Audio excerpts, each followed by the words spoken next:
Hi, this is Dr. Goldstein, and today I'll be discussing properties of exponential functions.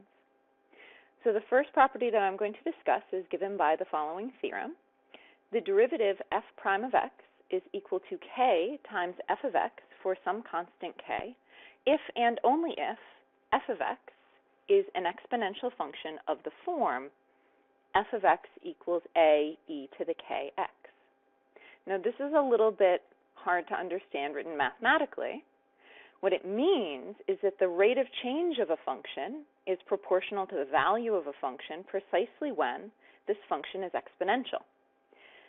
Now, when I say this, remember that the rate of change of a function, meaning how much a function increases or decreases, this is given by f prime of x, and then the value of a function, meaning either its size or the amount of something, this is the function f of x. And now the last thing that we need to talk about is what exactly does proportional mean? So we say that A is proportional to B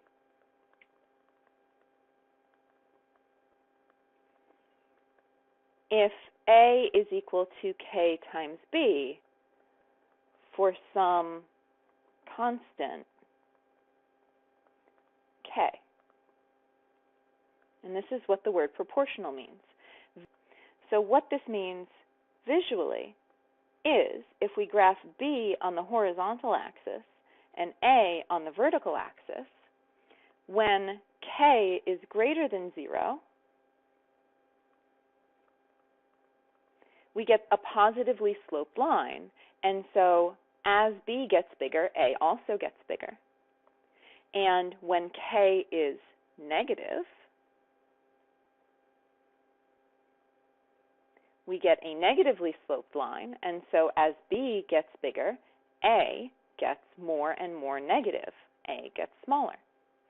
So we can see for exponential functions of the form f of x equals a times e to the kx, when we take the derivative f prime of x, we have the constant a, and then the derivative of e to the kx is e to the kx times k because of the chain rule, and so this is k times a e to the kx. But remember, a times e to the kx was our original function f of x, and so we have k times f of x. So again, what this theorem is saying is that the rate of change of a function is proportional to the value of a function precisely when the function has this exponential form. Now let's see a couple examples of this to help put it in some context. Let's say that we have bacteria in a petri dish that we know reproduce at a rate proportional to the amount of bacteria that are present. The more bacteria I have, the more they will reproduce. So a scientist pipettes 50 bacteria into a dish, and then 1 hour later observes that there are 450 bacteria present. So let's let the variable t stand for time,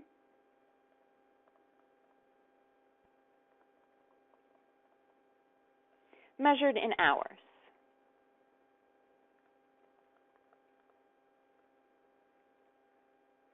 And we're going to start from the moment that the scientist puts the bacteria in the dish. So t represents time measured in hours from when the bacteria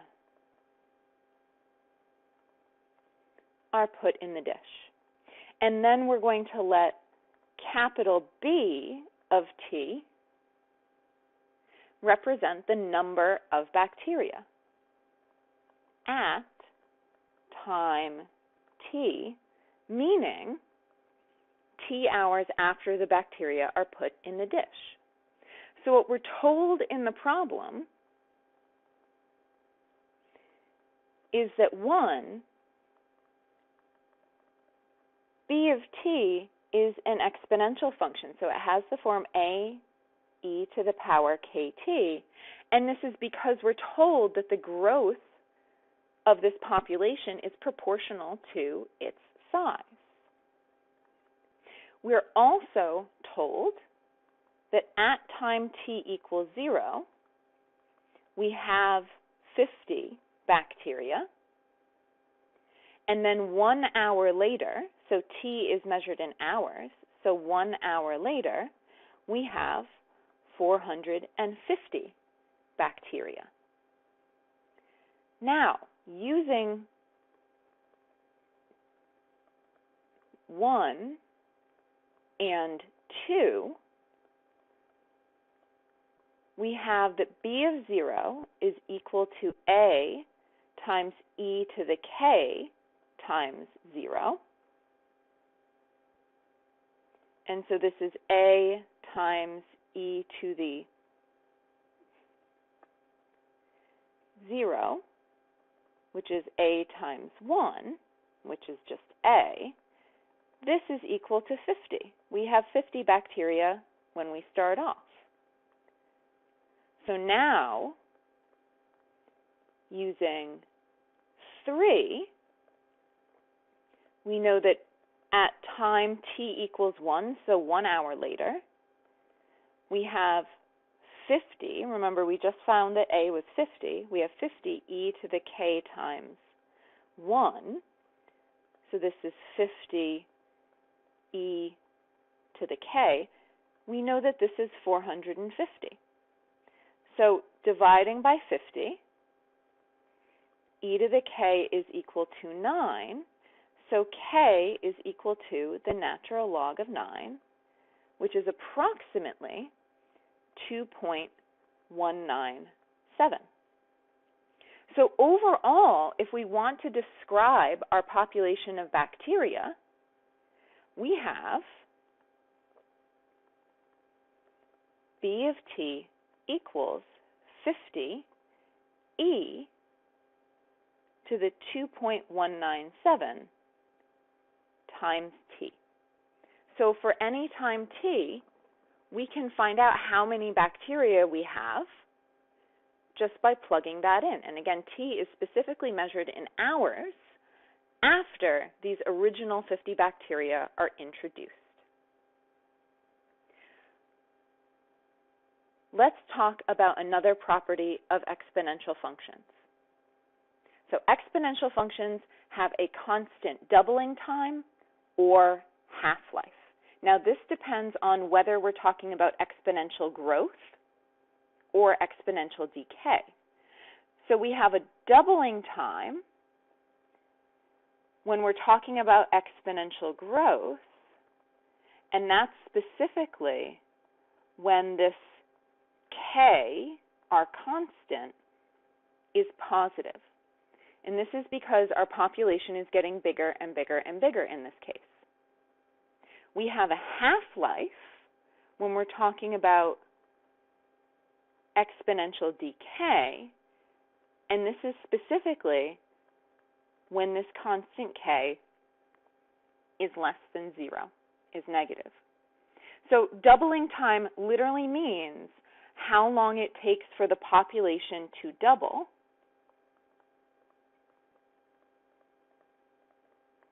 How long it takes for the population to double, literally get twice as big. And then a half-life is how long it takes for the population to become half its size. So half-life is how long it takes for the population size to become half of what it was. So let's look at our bacteria example again and ask how long does it take for there to be 100 bacteria if we started with 50, and then how long does it take for there to be 200 bacteria if we started with 100 bacteria, and how long does it take to have 400 bacteria if we started with 200 bacteria? So if we look at different amounts of bacteria, how long does it take to double? So if we start with 50 bacteria, we have this 50e to the 2.197 T equals 100, and we want to find out what T is here. How long does it take for 50 bacteria to become 100 bacteria? So if we divide by 50, we have e to the 2.197t equals 2. And so 2.197t is equal to the natural log of 2. And so t is the natural log of 2 divided by 2.197, which is approximately 0.3155. Now remember, t was measured in hours, and this will actually be more useful if we convert to minutes. This is about 18.928 minutes. Now, if we look at how long it takes to have 200 bacteria, so we have our function, and we want to ask, starting with 50 bacteria, how long does it take to get 200 bacteria? So again, we divide by 50. We have e to the 2.197t is equal to 4. So 2.197t is equal to the natural log of 4, and so t is the natural log of 4 divided by 2.197, and this is approximately 0.6309 hours, which again, converting to minutes, is about 37.856 minutes. Now, the thing to notice here is it took us 18.28 minutes to go from 50 to 100, and it took us another 18.928 minutes to go from 100 to 200 bacteria. So now let's ask ourselves, okay, how long does it take to get 400 bacteria? So we have 50e to the 2.197t is equal to 400. And following the same procedure,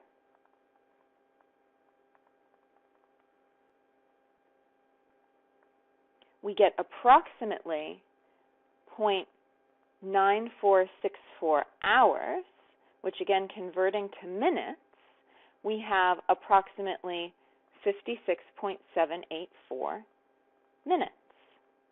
And again, comparing this to our previous time, all we have to do is add another 18.928 minutes, and that tells us how long it takes to go from 200 to 400 bacteria. And so what we see is that the doubling time for this population of bacteria is constant. It always takes the same amount of time for the amount of bacteria to double, and that doubling time is about 18.928 minutes. So let's look at one last example that is exponential decay. So carbon-14 is a radioactive isotope, and it decays very, very slowly over time according to the function m of t equals m0 e to the minus 0.00012t. So notice in this example, we do have a negative value of k, and it's very, very small, meaning that we don't have very much change, but overall, our function is decreasing. We have exponential decay. Now here, this M0 is the initial amount of carbon-14 present, measured in grams, and m of t is this function that tells us the amount, also in grams, of carbon-14 that we have after t years. So a question that we could ask is, how long is it going to take 16 grams to decay to 8 grams, and then to 4 grams, and then to 2 grams? So how long does it take for the amount of carbon-14 to have? So we can start off with 16 grams. So M0 is 16. So we're asking the question, what is T when 16 times negative 0.00012T is equal to 8? And this will tell us how long it takes to go from 16 grams to 8 grams. So doing the same sort of computation that we did on the last slide, we have e to the minus 0.00012t is equal to 1/2. And so negative 0.00012t is equal to the natural log of 1/2. And t is the natural log of 1/2 divided by negative 0.00012. And this gives us approximately 5,776.2265. And this is years. So in order to go from 16 grams of carbon-14 to 8 grams of carbon-14, in order for our initial amount to have, it takes over 5,000 years. Now let's ask how long it takes for these 8 grams to be cut in half. If we start with 8 grams, how long does it take